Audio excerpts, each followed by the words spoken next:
In the Signitaire assay, this is a tumor-informed assay, which means that you need information about the tumor genomics prior to running the assay. And so in this approach, we used whole exome sequencing to identify 16 different markers that had PCR reactions designed for them that were then run against the plasma samples. And out of those 16 markers, a threshold of 2 or more constituted a positive ctDNA signal.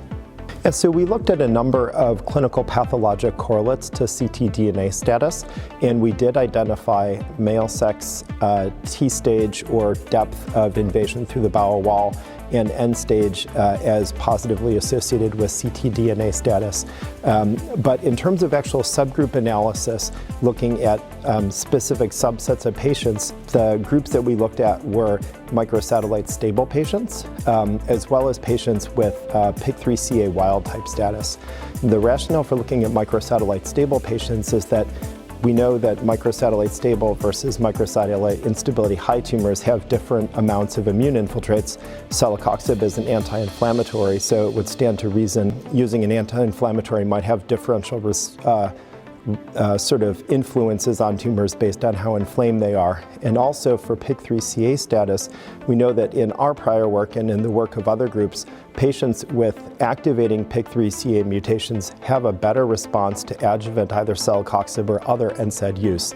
So we wanted to be able to disambiguate whether the response that we saw with ctDNA was solely due to ctDNA positive patients having a higher rate of activating PIK3CA mutations, or whether ctDNA status was an independent predictor of Celecoxib response with respect to PIK3CA status. So how does Celecoxib actually work for patients that are ctDNA positive? So there's a lot that we already know about that. We know the molecular target of Celecoxib. It's an enzyme PTGS2 that's responsible for synthesizing the most active form of prostaglandins. And we hypothesized that it's probably the cells that are expressing PTGS2 somewhere in the tumor microenvironment that are governing that effect of Celecoxib. Earlier studies have focused on PTGS2 expression mostly in tumor cells and have shown that if you have higher expression, you tend to have a better response to aspirin in the adjuvant setting. We've also looked at that in 80702. We find that that's actually not true. And one thing we've also noticed is that PTGS2 is expressed not only within tumor cells, but in multiple immune cell types in the microenvironment. And so we have ongoing work looking at the predictive value of PTGS2 in tumor cells as well as in the different immune cells. And I can tell you, although we're still doing the analysis, it may actually be inhibition of PTGS2 in the immune cells in the tumor microenvironment and not necessarily within the tumor cells themselves that's actually governing the effect of Celecoxib.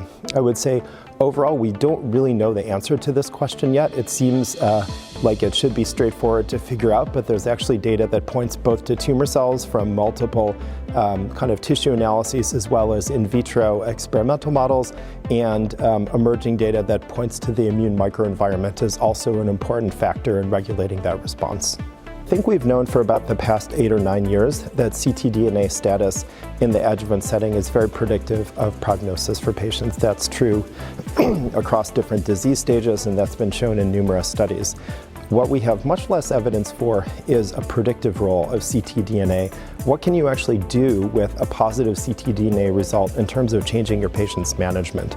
There are a number of recent studies that have come out, and including one that will be updated here at GI ASCO, that are starting to show that ctDNA status may help predict whether patients could either have no chemotherapy versus chemotherapy in the adjuvant setting for stage 2 disease, as well as potentially could inform duration or selection of particular type of chemotherapy for stage 3 patients.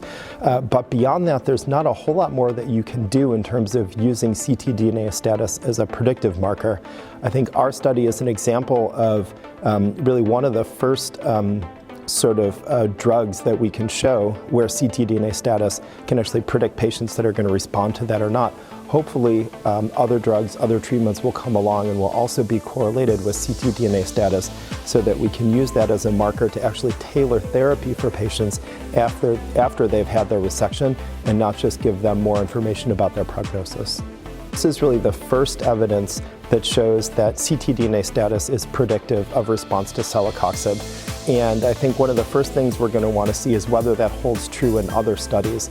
Importantly, our study was a post hoc analysis of a subset of patients in our trial. So there was not a randomization based on ctDNA status. There's no trial that's currently doing that with Celecoxib or NSAID inhibition. We're working with a couple other trials as well as some other patient cohorts to see if we can assemble some additional data about adjuvant NSAID use more broadly that could help show whether our finding holds up in different patient cohorts and in different populations. So I think that's kind of the first step, is getting some external validation for our findings.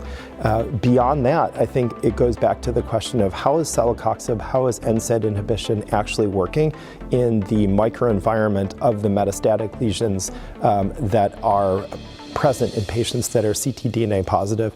I think for that we'll have to go to the basic science a little bit more to understand how that's working, so that we can then think about, beyond just adding an NSAID or a COX-2 inhibitor, are there other ways that we could exploit the prostaglandin pathway to come up with better treatments, potentially combination treatments for patients?